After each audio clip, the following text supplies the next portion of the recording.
Bien, hola chicos nuevamente.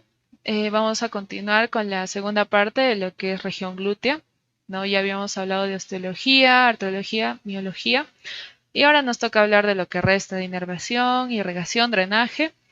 Vamos a hablar también del trayecto inguinal, ¿no? De lo que es trayecto femoral también y cuadrantes de la región glútea. Entonces, empecemos. En la inervación vamos a hablar de dos plexos, ¿no? Un plexo importante, el primer plexo del que vamos a hablar es el plexo lumbar.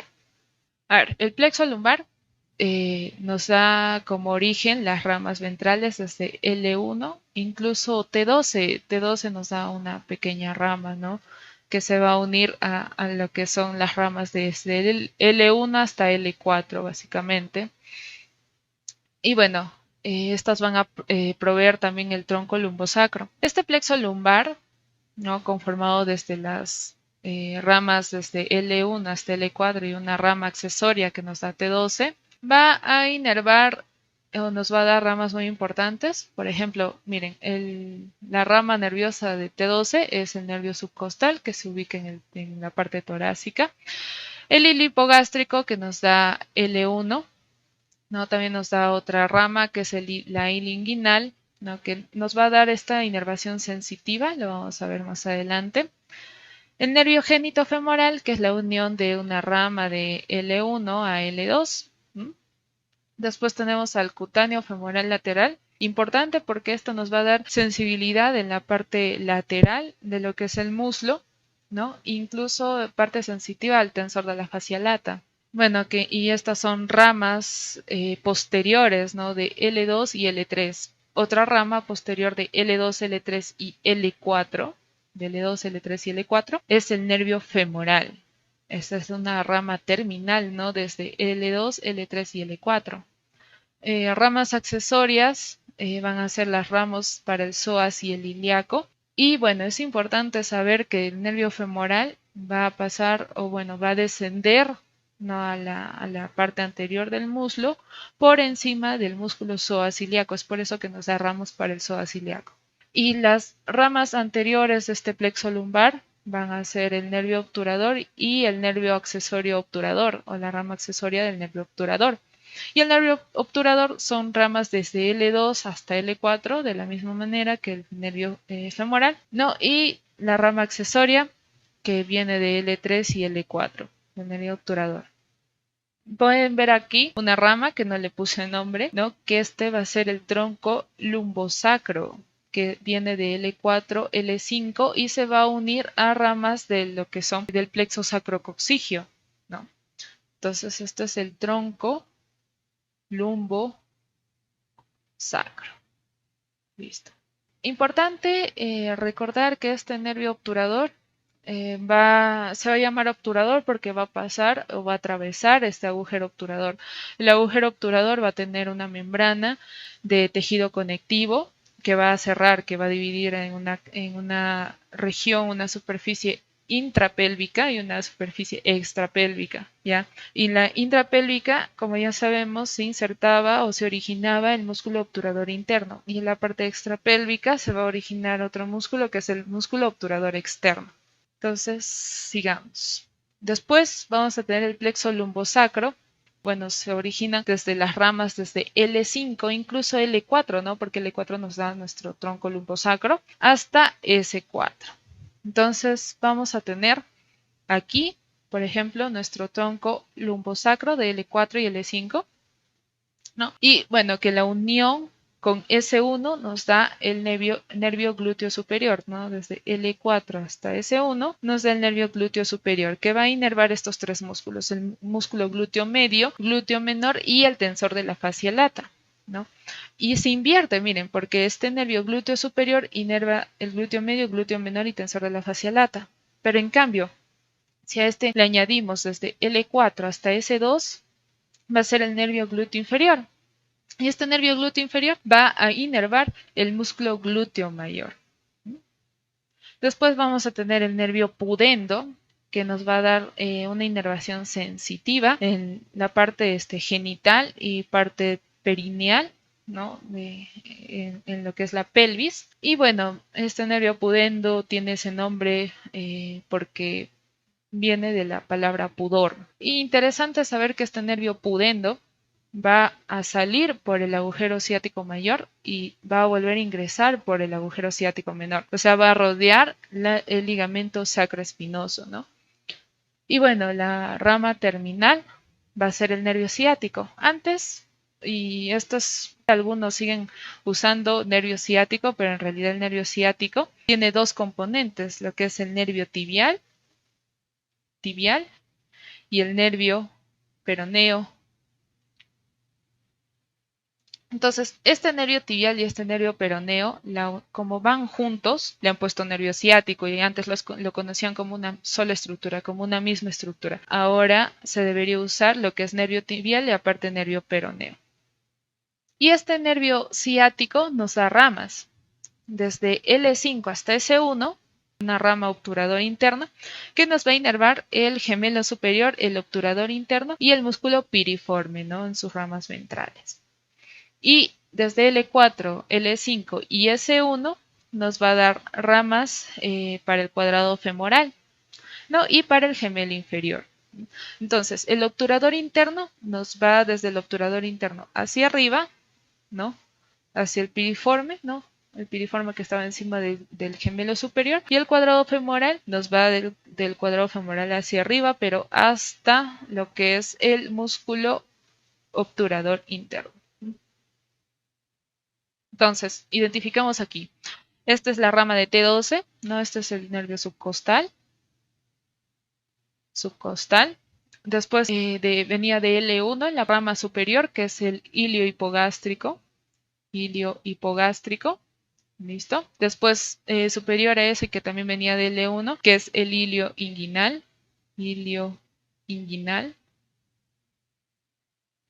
¿Listo? Ahora, venía de L1 a L2, que es el femoral. Génito femoral. ¿Listo?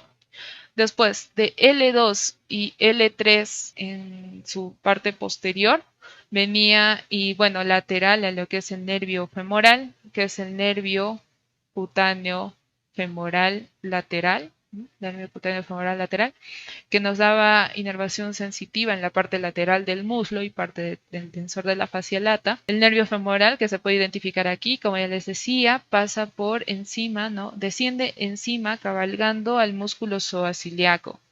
Después las ramas de L3 y L4, que es el obturador, ve que está pasando por el agujero obturador. Y este es el tronco lumbosacro. Estos de aquí, esta rama de L4 y L5. Y ahora, esta es en la cara posterior. Podemos acá observar parte de lo que es el plexo lumbosacro. Les había mencionado que el músculo piriforme dividía el agujero ciático mayor en dos partes, ¿no? Entonces es importante recordar y es importante saber dónde se ubica este músculo piriforme porque debajo de este va a venir lo que es el nervio ciático, ¿no? Y el nervio ciático que tiene sus dos ramas, la rama peroneal y la rama tibial. Después tenemos al nervio cutáneo posterior del muslo, que también proviene de este nervio ciático, que nos va a dar inervación sensitiva. Después tenemos al nervio glúteo inferior, ¿no? Que inervaba al músculo glúteo mayor. Se puede ver aquí insertándose en el músculo glúteo mayor. Después tenemos al nervio del músculo cuadrado, ¿no? Que inervaba al músculo cuadrado y al gémino inferior o al gemelo inferior. Y del obturador interno que inervaba desde el obturador interno, gémino superior y también músculo piriforme, ¿no? Y el nervio pudendo, que ya les decía que salía por el agujero ciático mayor y se volvía a insertar por el agujero ciático menor, pasando o abrazando el ligamento sacroespinoso. Y por último tenemos a nuestro nervio glúteo superior que inerva a nuestro músculo glúteo medio, al glúteo menor y el tensor de la fascia lata. Ahora, la inervación sensitiva, vamos a ver que es importante lo que decía el hilio hipogástrico que viene de L1, ¿no? El hilio hipogástrico que nos da inervación sensitiva también en la parte lateral. ¿no? Casi la parte inferior del tensor de la fascia lata, el nervio ilioinguinal, que nos da inervación sensitiva en esta región, y el nervio genitofemoral, que se ubica en parte de lo que es la región del muslo y la cara genital, ¿no? En la parte más medial del muslo. Y en la cara posterior, igual, el hilo hipogástrico, ¿no? Que nos daba también inervación parte del abdomen, parte del miembro inferior, y el cutáneo femoral posterior, ¿no? Que nos da, que venía también del plexo lumbosacro y nos da inervación sensitiva en la parte inferior del glúteo. Y también tenemos acá nuestro nervio cutáneo femoral lateral, ¿no? Que nos está dando inervación sensitiva en la parte lateral del muslo. Pasamos a irrigación y drenaje. Importante, eh, la arteria más gruesa, ¿no? más importante es la aorta, ¿no? Que sale desde el ventrículo izquierdo, hace su callado de la aorta, ¿no? Baja como arteria aorta torácica, arteria aorta abdominal, ¿no? Y a nivel de L4 se bifurca y nos dan sus ramas terminales, que son las arterias ilíacas comunes, en este caso arteria ilíaca común, ¿no? Más o menos que está pasando por encima de la línea innominada. Llega por delante del promontorio, se va a dividir en dos, en una arteria ilíaca externa, que va a pasar a hacerse anterior en la región del muslo, y una arteria ilíaca interna, que se va a quedar justo en la región intrapélvica.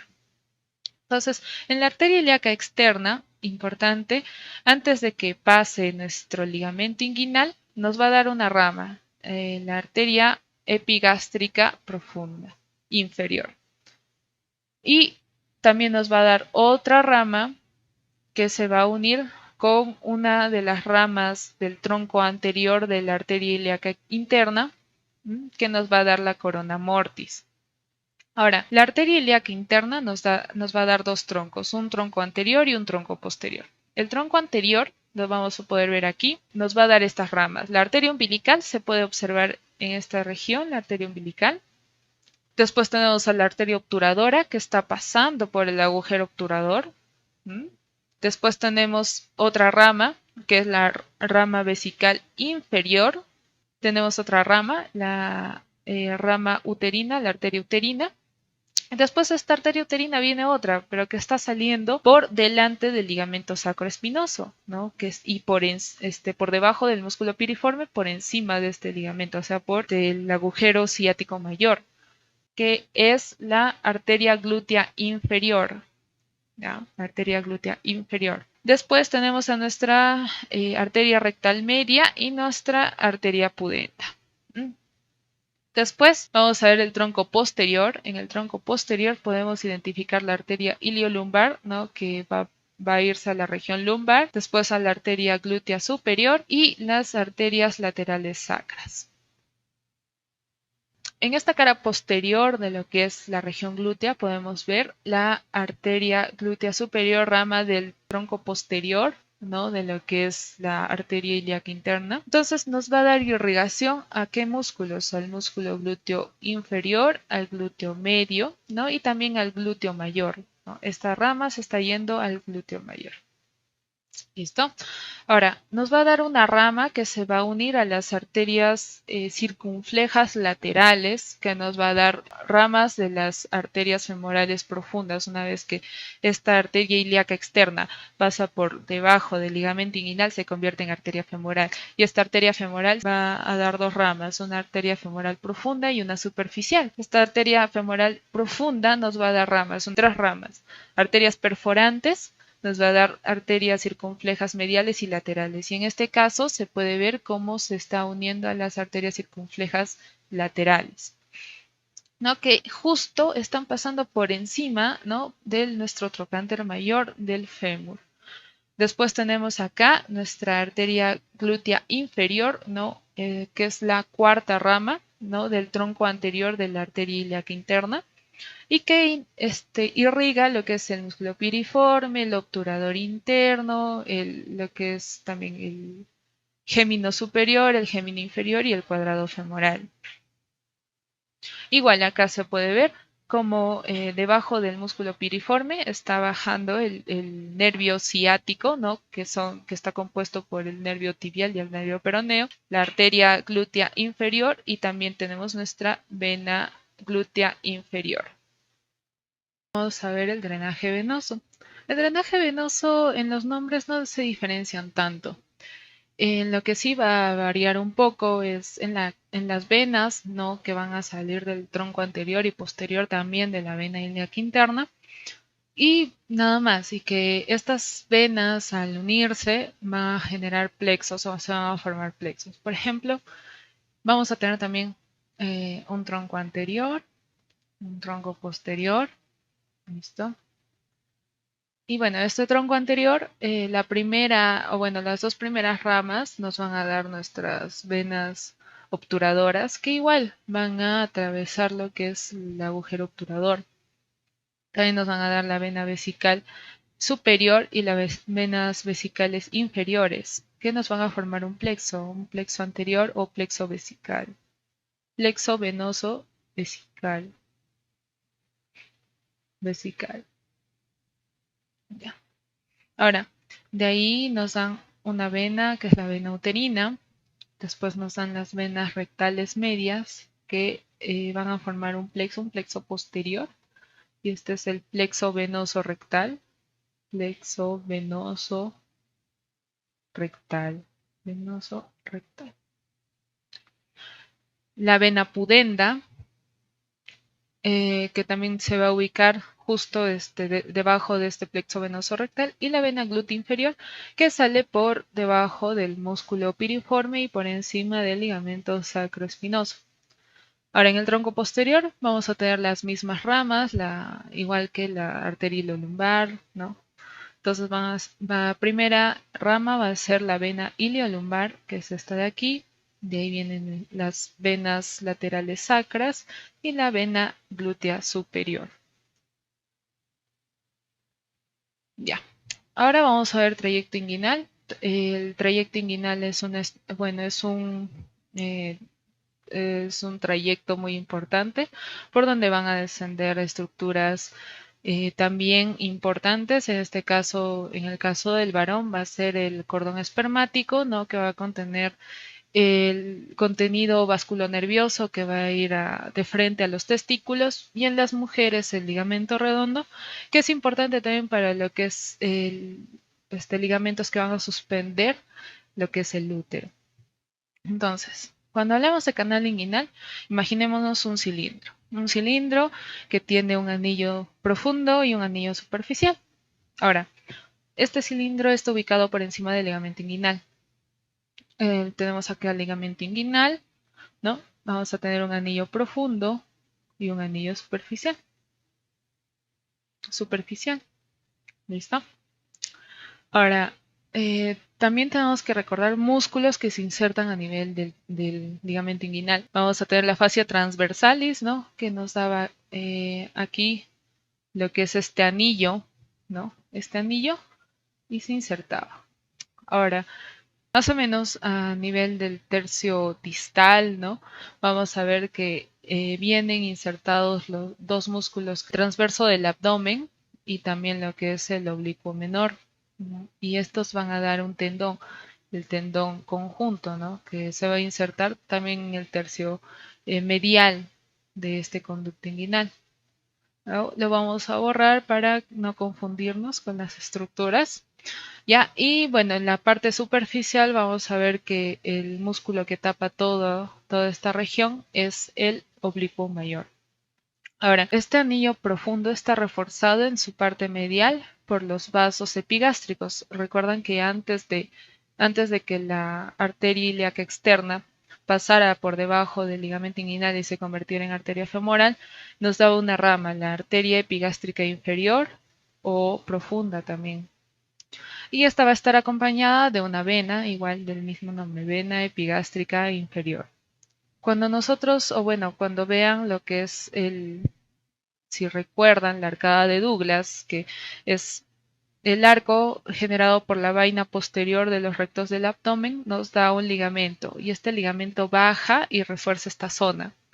Este es el ligamento de Hesselbach. ligamento de Hesselbach.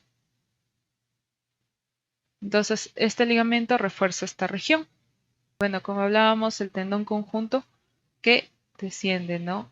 Más o menos en el tercio medial del ligamento inguinal. Ahora, en este tercio medial van a haber estructuras que también van a reforzar esta parte de la pared, que va a ser el ligamento de Henle, que es parte del ligamento que va a ser este producto de los rectos del abdomen, ¿no? Y el ligamento de Coles, que también va a reforzar esta zona, que es un ligamento que viene del oblicuo mayor. Y nos va a dejar una región desprotegida, si se podría decir así, en la pared posterior, que es tiene forma de un triángulo. Esta de acá, que es el triángulo de Hesselbach, ¿no? Entonces, este triángulo de Hesselbach, que recibe el mismo nombre del ligamento de Hesselbach, es una estructura desprotegida, es una estructura que es débil, por donde pueden protruir vísceras y aumenta la presión intraabdominal. Entonces, el triángulo de Hesselbach tiene como límites, ¿no? En la parte superior al tendón conjunto, en la parte lateral tiene a los vasos epigástricos y al ligamento de Hesselbach. Y en el piso está el ligamento inguinal. ¿Listo? Ya, y el contenido, como les mencionaba, en las mujeres es el ligamento redondo y en los varones va a ser el cordón espermático. Ahora pasemos a trayecto femoral. En el trayecto femoral vamos a diferenciar dos compartimentos. Este trayecto femoral o canal femoral va a estar ubicado por debajo del ligamento inguinal, pero por encima del hueso coxal. Ahora, este ligamento inguinal nos da una cintilla, la cintilla iliopectínea o iliopubiana, ¿no? Puede recibir cualquiera de los dos nombres, que nos va a dividir este canal femoral en dos, en compartimento muscular y en un compartimento vascular. Ya. Después, este ligamento inguinal nos va a dar unas fibras musculares que van a reforzar también esta zona y que van a generar una vaina que va a reforzar también al músculo pectíneo. Este es el músculo pectíneo que se insertaba, o bueno, se origina en la cresta pectínea o en la rama superior del pubis. Lo que podemos diferenciar del compartimento muscular es que por aquí descienden los músculos psoas ilíaco, para insertarse en el trocánter menor. Y encima iba un nervio, si se acuerdan es el nervio femoral, ¿no? El nervio femoral. Y lateral a este se encuentra el nervio cutáneo femoral lateral. Cutáneo femoral lateral. ¿Listo? Entonces, esto sería el contenido de este compartimento muscular. Y el contenido del compartimento vascular va a ser el famoso navega o navel. También lo pueden encontrar así en lo que es ambos, navel. Entonces, esta mnemotecnia va de acuerdo al orden en el que están ubicados las estructuras. Acá tenemos un nervio, no, N, tenemos una arteria, A, tenemos una vena, tenemos un ganglio. Entonces la vena, la B de vena y ganglio puede ser ganglio linfático, L de linfático o puede ser navega de ganglio. Listo. Entonces tenemos al nervio genitofemoral, tenemos a la arteria femoral, tenemos que por acá sube la vena femoral y el ganglio de Cloquet. Y listo, eso es lo que tiene el compartimento vascular. No se cuenta lo que es el músculo pectíneo debido a que hay una fascia, ¿no?, que cubre. Entonces, este músculo pectíneo se encuentra por debajo de esa fascia. Y ahora los cuadrantes de la región glútea. Y bueno, es importante saberlo porque tiene importancia clínica, ¿no? Debido a que sabiendo los cuadrantes de la región glútea vamos a saber en qué cuadrante es efectivo y es seguro hacer una inyección intramuscular, ¿no? Entonces nos sirve para lo que son las inyecciones intramusculares y poder saber dónde realizarlo sin lesionar las estructuras, ¿no? Ahora, para saber la estructura más, o bueno, el cuadrante más seguro, nosotros tenemos que ubicar primero la cresta ilíaca y tenemos que ubicar el pliegue del glúteo, el pliegue inferior del glúteo. Entonces vamos a partir esta región en la mitad y longitudinalmente también en la mitad. Y vamos a ubicar el cuadrante superior derecho. Y este cuadrante superior derecho, ya que no contiene estructuras ni vasculares ni nerviosas importantes, va a ser la zona segura, la zona ideal para lo que es las inyecciones intramusculares, ¿no? Y sin poder lesionar o sin lesionar ninguna estructura. Entonces, eso sería todo con respecto a la región glútea. Muchas gracias por la atención, muchas gracias por visitar la plataforma de Harper Academia. La bibliografía utilizada para este video fue el Target, fue Anatomía para estudiantes de Gray, lo que es la anatomía clínica de Pro, los flashcards de anatomía de Nether y la plataforma de ambos. Espero que haya sido de su agrado. Cualquier cosa ustedes me harían llegar sus preguntas, ¿no? Por mi Instagram personal o por el Instagram de la página que está ubicada en la parte izquierda del video.